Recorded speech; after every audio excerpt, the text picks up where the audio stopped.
Instead of forcing them to become weak, Walker continued, I propose we help them become strong. Not by giving them everything at once, but by guiding them, teaching them, helping them develop their own unique contributions to our galactic community. The vote was unanimous. The new council would not repeat the mistakes of the old. They would not fear the strength of others or try to control it. Instead, they would help nurture it, guide it, and welcome the new perspectives it would bring. Later, in his private chamber, Walker looked out at the stars. A fleet of ships passed by his window, their hulls flowing and shifting with the latest adaptive technology, but now bearing the symbols of a dozen different species working together. Each ship was a testament to what could be achieved when diversity was celebrated rather than suppressed. Maria found him there, still watching the fleet. The first combined species research team made a breakthrough today, she said without preamble. They found a way to apply adaptive architecture at the molecular level, medical nanobots that can change their structure to fight any disease. The Republic had the basic technology for centuries, but they never thought to develop it further. Walker smiled, because they never understood the most important lesson. True strength doesn't come from forcing others to be weak. It comes from learning to adapt, to change, to grow stronger together. A new alert appeared on his display. One of the emerging civilizations had sent out its first faster-than-light probe. Soon, they would make contact with the wider galaxy. But unlike Earth's first contact, they wouldn't find an arrogant council demanding they weaken themselves. They would find a community ready to welcome them, to learn from them, to grow stronger together. The old council had tried to weaken humanity, seeing their drive and determination as a threat. Instead, they had forced humanity to become something new, not just a strong species, but one that understood the true meaning of strength. Now, as Walker watched the combined fleet move against the stars, he knew the galaxy would never be the same. The council had tried to weaken them. Instead, they had created something far more powerful than military might. They had created a future where strength came from unity, where innovation came from diversity, and where every species had the chance to reach its full potential. They had created a galaxy where adaptation and cooperation would always triumph over stagnation and control. As the last ships disappeared into faster-than-light travel, Walker thought about how far they had come. From a species forced to destroy its own fleet to the leaders of a new galactic age. The stars seemed brighter now, full of possibility rather than threat. The council had tried to weaken them, but they had become something greater than anyone could have imagined. They had become the guardians of a truly united galaxy. The new Galactic Council chamber looked nothing like the old one. Gone were the towering thrones that had placed the Republic's representatives above everyone else. Instead, a circular table dominated the room, with every seat at the same height. Captain Walker, newly promoted to Admiral, sat in Earth's seat, looking at the faces around him. Representatives from 17 formerly subjugated species, plus Trell, and a handful of other council members who had helped expose the Republic's true nature. The Liberation fleets have reached the outer colonies, a representative from the Meridian species reported. Their people had been among the first to embrace Earth's offer of help. The Republic's control systems are being dismantled. Their labor camps. The alien's voice trembled slightly. Our people are coming home. 3 months had passed since the battle in Earth's solar system. The Republic's defeat had broken their grip on power, and with it, their ability to maintain control over the species they had integrated over the centuries. Earth's adaptive fleet, now expanded and improved, had led the charge to free the subjugated worlds. Dr. Thompson's team has finished analyzing the Republic's central database, Walker announced to the chamber. The extent of their deception went deeper than we imagined. Every major technological advancement they claimed to have invented was actually stolen from species they conquered. They didn't innovate. They just took what others created and kept it for themselves. Maria stood from her seat next to him, activating a holographic display in the center of the table. But they didn't understand most of what they stole. They used it, but they never improved it, never adapted it. That's why our enhanced version of their shield technology worked so well against them. We didn't just copy it, we made it better. The chamber filled with murmurs as representatives studied the data. Thousands of years of technological theft, all designed to keep the Republic in power, while other species were forced to remain weak. But their strategy had finally failed when they encountered a species that turned restrictions into inspiration. The former Republic worlds have submitted their request for membership in the new council. Trell said, his voice steady now that he no longer had to fear reprisal. Under the new rules, of course. No special privileges. No hidden technology. Everything shared openly. Walker nodded. The remnants of the Republic had surrendered 2 weeks ago, after Earth's adaptive ships had demonstrated their ability to bypass even the oldest and strongest planetary defenses. The Republic's leaders had expected a revenge-fueled occupation. Instead, they found humanity offering something different, a chance to join a truly equal galactic community. Our next phase of development is ready, Maria said, changing the holographic display. We're calling it the Unity Project, combining Earth's adaptive architecture with technological innovations from all member species, not just for ships, but for everything. Buildings, tools, even medical technology. Everyone contributes, everyone benefits. The chamber erupted in excited discussion. Species that had been kept apart by the Republic's lies were now sharing ideas, offering their own unique perspectives on how to improve and adapt the technology. Walker watched with satisfaction as ancient barriers broke down, replaced by genuine cooperation. A small alert flashed on his display, a message from Admiral Stone back on Earth. The first class of the new Combined Fleet Academy was ready to begin training. Officers from every member species would learn to work together, sharing their knowledge and experience. Earth's adaptive ship technology would be the foundation, but every species would add their own innovations. There's one more item we need to discuss, Walker said, bringing the chamber to order. We've detected 3 emerging civilizations reaching for the stars.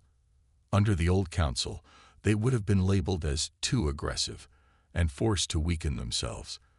I suggest we take a different approach. He activated his own holographic display, showing 3 young species taking their first steps into space. Their ships were primitive by current standards, but their design showed innovation, creativity, and determination, just like humanity had shown before the old council arrived. All ships linked. Combat transformation sequences optimized for Republic targeting systems. They won't know what hit them. Walker took a deep breath. All ships, execute attack pattern Omega. Full combat transformation. 20 ships emerged from Mars's shadow, but they didn't emerge as they had entered. Each vessel flowed and shifted, weapons appearing where none had existed, shields rippling with power that shouldn't have been possible. Before the Republic fleet could react, Earth's ships had already changed configuration 3 times, each transformation bringing new weapons to bear. The battle that followed would be studied for centuries to come. The Republic's ships were powerful, their technology refined over thousands of years. But they were static, unchanging, their crews trained to fight in exactly the same way that had brought them victory for millennia. They weren't prepared for ships that could adapt mid-battle, for vessels that could split apart and reform, for weapons that could shift position faster than their targeting systems could track. Their formations are breaking, Walker's tactical officer reported with barely contained excitement. They can't maintain their attack patterns against our transformations. Through his tactical display, Walker watched as the Republic fleet tried to adjust. When they concentrated their fire on one Earth ship, it would transform, splitting into smaller components that their targeting couldn't track. When they tried to surround an Earth vessel, it would reconfigure into a form their tactics hadn't accounted for. Guardian 3 is taking heavy fire, came a report. Walker watched as the ship in question seemed to dissolve, its structure flowing like water as it reformed into 3 smaller vessels that darted between the Republic ships, their weapons finding weak points in the ancient shields. 2 Republic cruisers fell to the unexpected attack. They're trying to retreat, someone reported. Half their fleet is already destroyed or disabled. Walker opened a channel to the Republic flagship. You came here expecting to find a weak species ready for conquest. Instead, you found out what happens when you force humanity to innovate. Your restrictions didn't weaken us. They made us stronger than you could imagine. The Republic fleet was in full retreat now, their perfect formations shattered. Their ancient tactics proved useless against humanity's adaptability. Of the 100 ships that had arrived, barely 40 were limping back to faster-than-light speed. Earth's 20 ships reformed into their standard configurations, their hulls bearing scars but their crews triumphant. "Send a message to the Galactic Council," Walker ordered. "Tell them humanity is ready to discuss new terms for our membership. And this time, we'll be doing the talking." As the adrenaline of battle faded, Walker looked at the tactical display showing their victory. The Council had tried to weaken them, to make them easy prey for conquest. Instead, they had forced humanity to become something new, a power that could adapt faster than any static force could handle. The galaxy would never be the same. The truth came from an unexpected source. 1 year after the pirate attack, a council observer named Trell requested a private meeting with Admiral Stone. Captain Walker and Dr. Thompson were present when the small, gray-skinned alien arrived at the underground facility on Mars, his usual pristine uniform wrinkled from nervous fidgeting. "I can't stay long," Trell said, his translator struggling to keep up with his rapid speech. "If they discover I'm here, but you need to know. The restrictions on Earth weren't about peace. They were never about peace." Walker watched as the alien pulled out a data crystal, his hands shaking. "What do you mean?" "The Republic of Stars. They've been doing this for thousands of years. Find promising species, label them as too aggressive, force them to weaken themselves. Then, when the species has lost its ability to defend itself." Trell's large eyes darted around the room. "They take everything. Resources, territories, people. They call it integration, but it's conquest." Maria took the data crystal, already moving to a secure terminal. "How many species?" 17 in the last millennium alone. All now member states of the Republic, all providing resources and labor to feed the Republic's expansion. Trell's voice grew quieter. "Earth is next.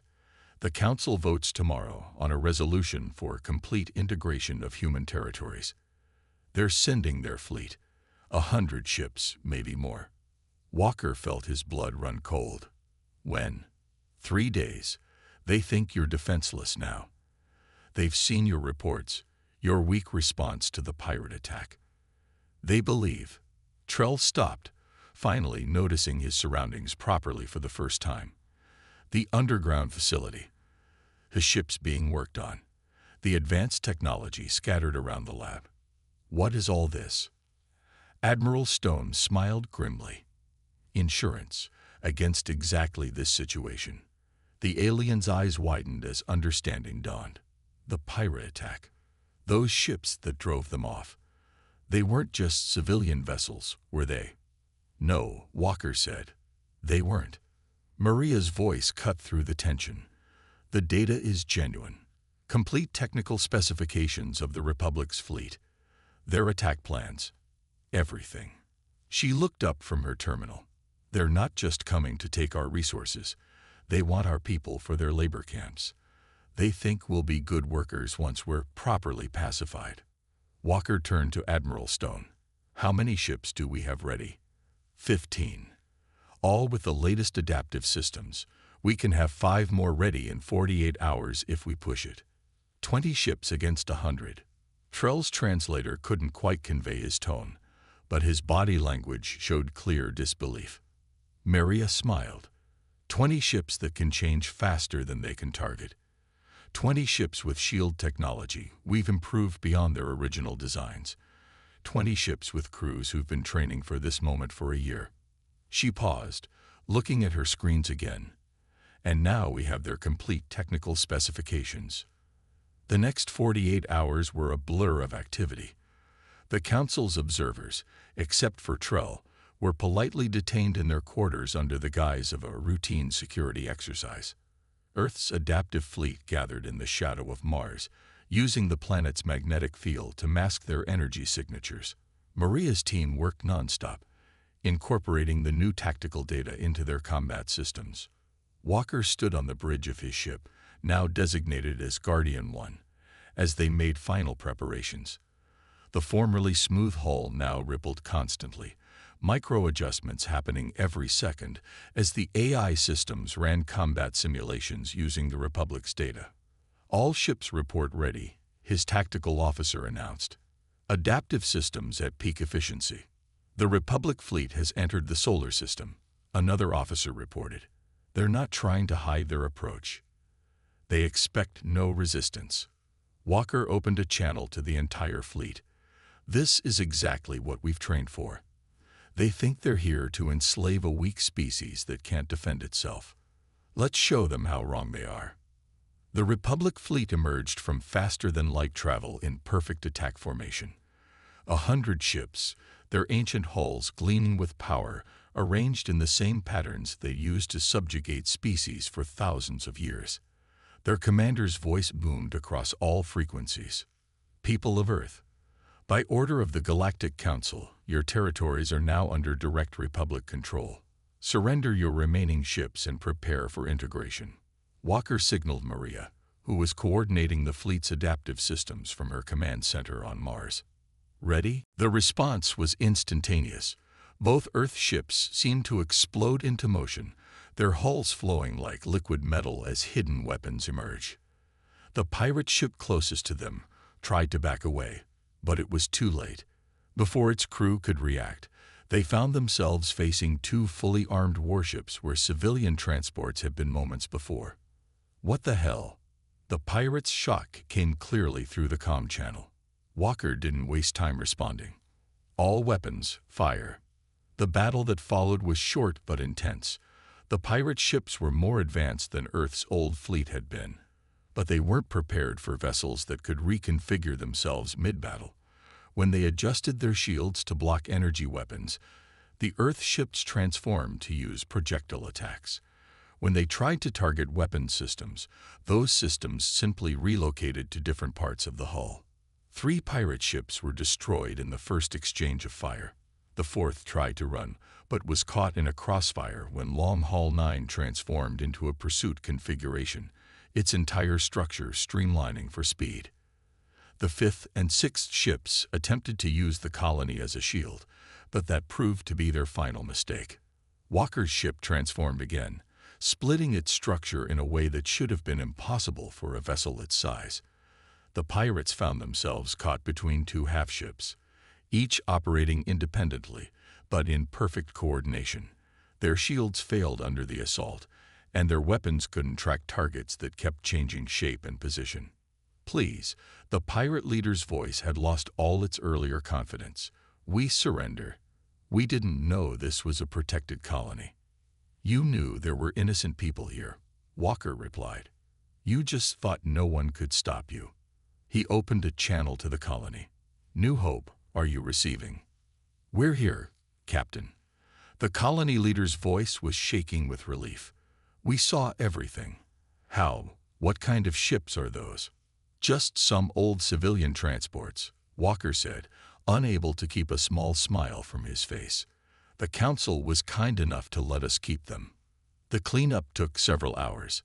The surviving pirates were taken into custody, their ships secured for study. Walker made sure the colony's defenses were repaired, using parts that just happened to be in their cargo holds. Parts that would let the colony mask its true defensive capabilities, just as the Earth ships did. It was only when they were heading home that Walker allowed himself to relax slightly. They had just won their first real battle with the adaptive ships, against enemies using technology that should have been beyond them.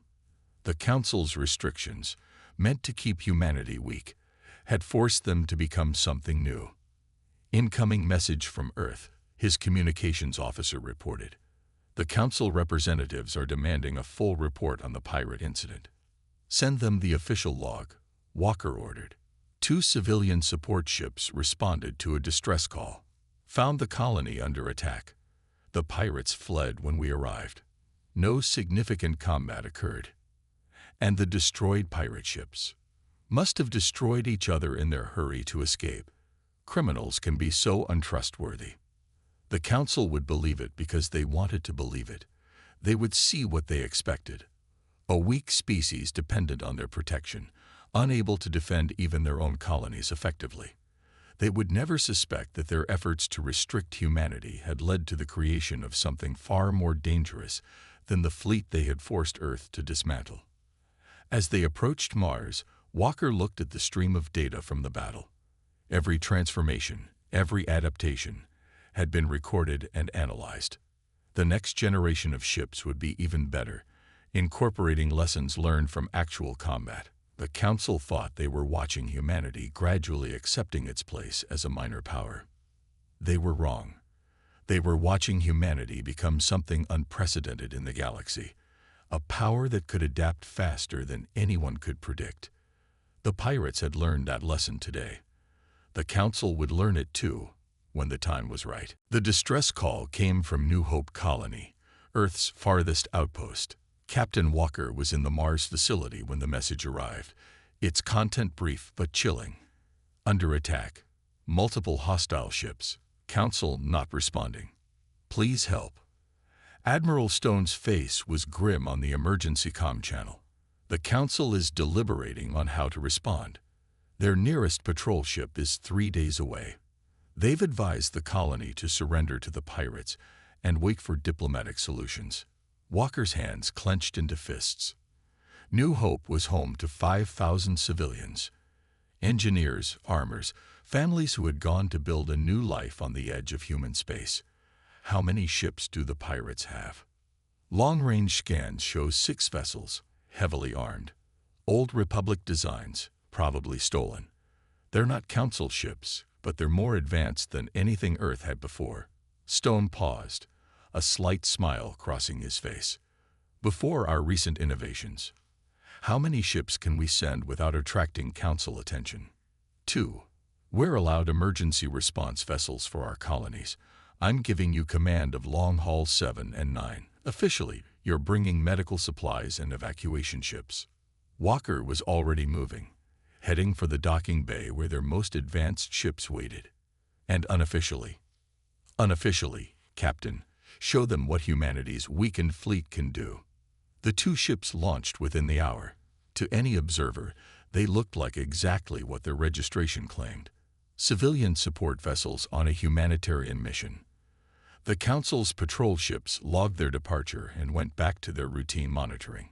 No one paid attention to the small crew numbers or the unusual power readings that were quickly masked by the ship's adaptive systems. New Hope Colony. This is Captain Walker of the Earth Defense Force. Help is coming. Hold on. The response was broken, filled with static. They've taken out our main communications array. They're demanding we surrender the colony's resources, our people, everything. Just hold on. We're 6 hours out. Those 6 hours were the longest of Walker's life. Both ships pushed their engines to the limit, while the crews ran combat drills with the adaptive systems. They had trained for this, but training was different from actual combat. Everything would depend on timing, on perfect coordination between the crews and their ship's AI systems. They dropped out of faster-than-light travel just outside the colony's system. The pirates' ships were easy to spot. 6 vessels arranged in an attack formation around the colony. Their weapons were powered up, but they weren't firing. They were waiting for the colony's surrender. They haven't spotted us yet, Walker's tactical officer reported. Their sensors are focused on the colony. Walker opened a channel to Long Haul 9. Remember, wait for my signal. Let them think we're harmless until we're in position. Both Earth ships approached openly, broadcasting civilian identification codes. Walker watched as the pirate ships adjusted their positions slightly, probably preparing to demand that the newcomers leave or surrender. This is restricted space, a rough voice came over the comm. Turn back or be destroyed. Walker signaled his communications officer to respond. This is a medical transport responding to an emergency call. We have wounded to evacuate. Perfect timing, the pirate replied with a laugh. You can help us load our new slaves. Prepare to be boarded. The nearest pirate ship began moving toward them. Walker watched the distance counter tick down. They needed the enemy close enough that they couldn't react in time, but not so close that they'd be caught in their own transformation energy wake. Now, Walker ordered when the distance hit optimal range. Full combat transformation. All weapons free. Transformation complete, the AI announced. Shield strength at 120% of Council baseline specifications. Maria's voice came over the comm from the engineering section. We're not just matching their shield technology, we're exceeding it. The adaptive power distribution system is more efficient than their original design. They spent the next 4 hours putting the ship through its paces. The shield strength actually increased during rapid transformations, as the adaptive systems learned to channel the energy flows more efficiently. The weapons, hidden within the civilian configuration, deployed faster than any traditional system could match. Run the numbers again, Walker ordered after their final test. How does this ship compare to a Council vessel of similar size? The AI took a moment to calculate. Based on observed Council ship performance data, our shield strength is superior, our weapon systems are comparable, and our ability to adapt during combat gives us a significant tactical advantage. In a one-on-one engagement, this ship would have a 70% chance of victory against a standard Council warship. Maria's laugh echoed through the comm.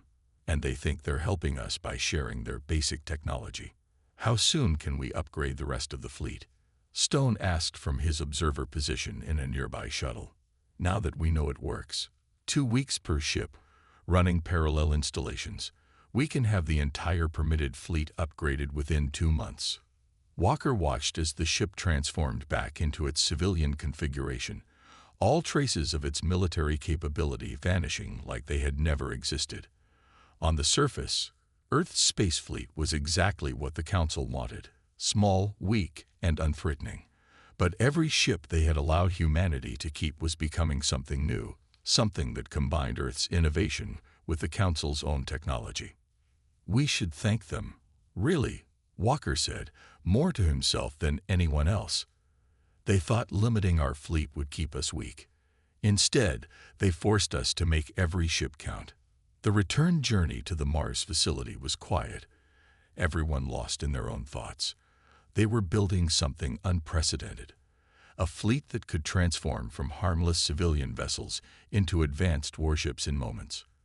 Every restriction the Council placed on them had only pushed them to become more innovative, more efficient. The Council's observers continued their weekly inspections, writing their reports about humanity's successful pacification. They never noticed that the ships they were inspecting could transform into something far more dangerous than anything humanity had possessed before their arrival. They never realized that their own technology was being adapted and improved in ways they hadn't thought possible. As Walker watched Long Haul 7 dock in the Mars facility, he thought about the future. Somewhere out there, the Council was probably congratulating themselves on successfully containing another aggressive species. But they had made a fundamental mistake. They had assumed that making humanity's fleet smaller would make humanity itself weaker. They would learn their mistake eventually. And when they did, they would discover that they hadn't weakened humanity. They had forced them to become stronger than ever before. 6 months into the Council's oversight, Earth's space looked empty. Where once hundreds of military vessels had patrolled, now only a handful of ships remained. The Council observers wrote glowing reports about humanity's compliance. Their weekly inspections found exactly what they expected to find: a weakened species accepting its place in the galactic order. They never bothered to look deeper into the caves of Mars. Deep within the Red Planet's extensive cave networks, Captain Walker watched as Dr. Thompson's team installed the latest version of the adaptive architecture into their 5th ship. The vessel, officially registered as a cargo hauler, hung suspended in the massive underground dock. Its hull rippled like water as the new systems came online.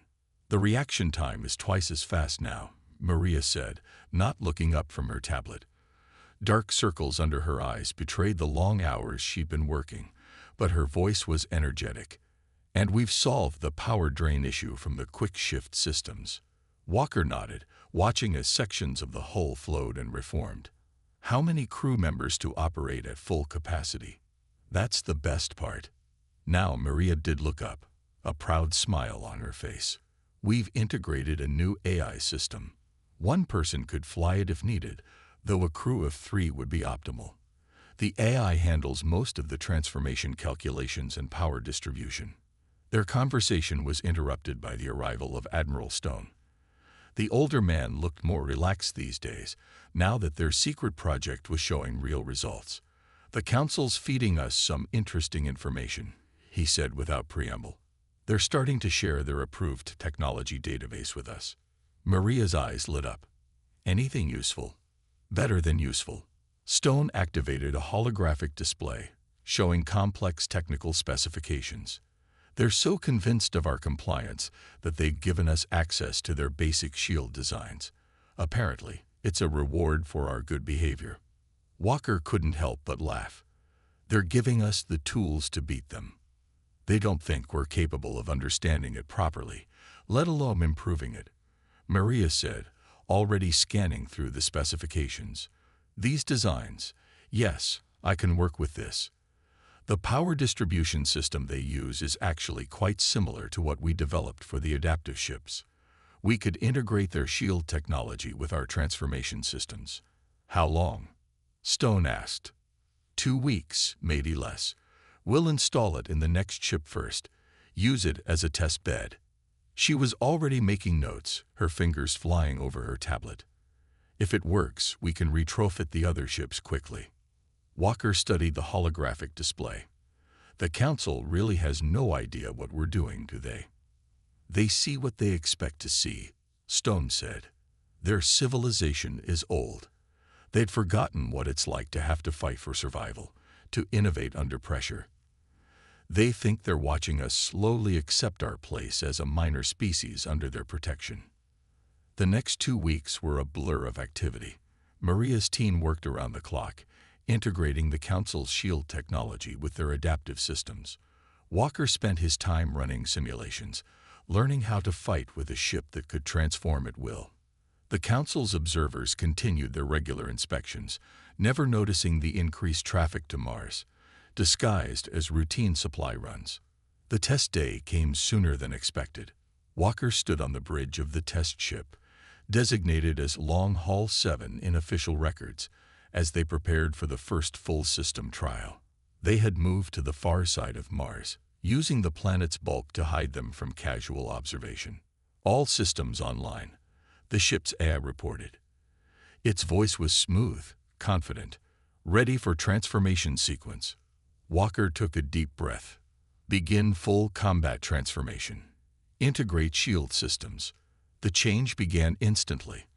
The hull flowed like quicksilver, weapon ports emerging, the entire structure reconfiguring for maximum combat efficiency. But this time, something new happened. As the transformation completed, a shimmer of energy enveloped the ship, the Council's shield technology, perfectly integrated with their adaptive systems. Walker studied the simulation again. The ship had transformed from a destroyer configuration into something that looked almost like a civilian transport, then back again. "How many people know about this?" "Just Admiral Stone, you, me, and my core team. We're keeping it quiet, even from most of the Earth Defense Force. The fewer people who know, the less chance of the Council finding out." Walker nodded. "How can I help?" Maria's smile widened. "I need someone to command the first test ship. Someone who can think creatively about how to use this technology in real combat situations. The Admiral suggested you." For the first time since the Council arrived, Walker felt the weight on his shoulders lighten slightly. They weren't beaten. Not yet. Over the next few weeks, Walker split his time between supervising the fleet's dismantling above ground and working with Maria's team below. The Council's observers never questioned his frequent visits to the civilian research facility. Why would they? From their perspective, humanity was doing exactly what they demanded, weakening themselves to become acceptable members of the galactic community. The first prototype was ready for testing a month later. They ran the trials in the asteroid belt, far from the Council's usual patrol routes. Walker stood on the bridge of the ship, officially designated as a mining support vessel, and gave the order. Initiate adaptive sequence. The ship shuddered. Through the viewport, Walker watched in amazement as the hull flowed like quicksilver. Weapon ports emerged where there had been none. The ship's entire profile changed, becoming sleeker, more predatory. When the transformation was complete, his mining support vessel had become a warship more advanced than anything Earth had possessed before the Council arrived. Transformation complete, the ship's AI reported. All systems functional. New configuration stable. Walker touched the newly formed tactical console. How long to return to civilian configuration? 30 seconds in emergency conditions, 15 seconds with full power available. He smiled. The Council thought they were watching Earth destroy its capacity for war. Instead, they were watching the birth of something new. Every ship they allowed Earth to keep would be replaced with one of these adaptive vessels. Their small fleet wouldn't just be for show. It would be the most advanced naval force humanity had ever created. Begin return sequence, he ordered. Let's get back before we're missed. As the ship transformed back into its civilian disguise, Walker thought about the Council speaker's words. Your species is too aggressive for full membership. They had meant it as a criticism, a reason to keep humanity down. But they had forgotten something important about humans. They were at their most innovative, their most determined, when someone told them they couldn't do something. The Council had tried to weaken them. Instead, they had forced humanity to become stronger than ever before. And one day, when the time was right, the galaxy would learn just how big a mistake they had made. Walker sent the test data to Maria's lab and ordered the ship to return to Earth. Above him, the stars seemed to shine a little brighter, like they knew a secret. Humanity wasn't finished. They were just getting started. The message arrived on a quiet Tuesday morning. Captain James Walker stood at the window of Earth Defense Force headquarters, watching the sunrise paint the sky in shades of orange and pink. The coffee in his hand had gone cold, forgotten the moment the first alien transmission cut through Earth's communications channels. We are the Galactic Council, the message had said. Your species has been observed. Prepare for contact. Now, 3 months later, Walker wished they had never answered that call. He watched as another Earth battleship was torn apart, not by enemy weapons, but by its own crew under the Council's orders. The massive vessel, once a pride of humanity's fleet, split into chunks of useless metal under the watchful eyes of the Council's overseer ships. That's the fourth one today, Admiral Stone said, walking up beside him. The older man's face looked worn, deep lines etched around his eyes from sleepless nights. They're making us destroy our own ships while they watch, like parents making sure their children do their chores. Walker's jaw tightened. Parents don't usually threaten to obliterate their children if they disobey. The Council had arrived with ships that made Earth's finest vessels look like toys. Their massive fleet had simply appeared one day, using technology that humanity couldn't even begin to understand. But they hadn't come to destroy Earth. No, they had come with something far more humiliating in mind. Your species, the Council speaker had declared in that first meeting, is too aggressive for full membership in the galactic community. Your rapid military expansion into space shows dangerous tendencies that must be curtailed. The terms were simple. Earth would destroy 90% of its space fleet, leaving only a basic defensive force. They would accept Council oversight of all military activities. They would limit their expansion to approved colonies only. In return, they would receive observer status in the Galactic Council and limited access to some approved technologies. The alternative was complete isolation from all spacefaring races, with Council ships ensuring Earth remained trapped in its solar system. Dr. Thompson wants to see you, Admiral Stone said, breaking into Walker's thoughts. She's in the underground lab. Walker nodded, grateful for any excuse to stop watching the destruction of humanity's fleet. The underground facilities had become his refuge lately, where he could at least feel like he was doing something besides overseeing surrender. The elevator ride down was silent, each floor adding more weight to the tons of rock and metal between him and the sight of Earth's humiliation above. Dr. Maria Thompson was waiting for him in her lab, her usual neat appearance slightly disheveled, suggesting she'd been working through the night again. "Captain," she said, not looking up from her screens, "what do you know about adaptive architecture?" "That's construction technology, isn't it? Buildings that can change shape." "On the most basic level, yes." She finally turned to face him, her eyes bright with that look he'd learned to recognize, the look of someone who had found a way to fight back. "But what if we applied the same principle to ships?" She pulled up a simulation on the main screen. It showed a standard Earth destroyer, but as Walker watched, the ship's structure began to shift and flow like liquid metal, weapon systems reconfiguring, shield generators relocating, the entire hull transforming in response to simulated attacks. "They told us we can only have a small fleet," Maria said, a slight smile playing on her lips. "They never said anything about the quality of those ships." Walker leaned closer to the screen, hope stirring for the first time in months. "How long until we could implement something like this?" "That's the beauty of it. We've been working on similar technology for climate-adaptive buildings for years. We just never thought to apply it to ships because our traditional designs worked fine. But now," she shrugged, "when you're backed into a corner, you start seeing new applications for old ideas. The Council's observers won't understand what they're looking at," Maria finished. "We'll present it as a civilian construction technology we're adapting for emergency repairs. Nothing military about that."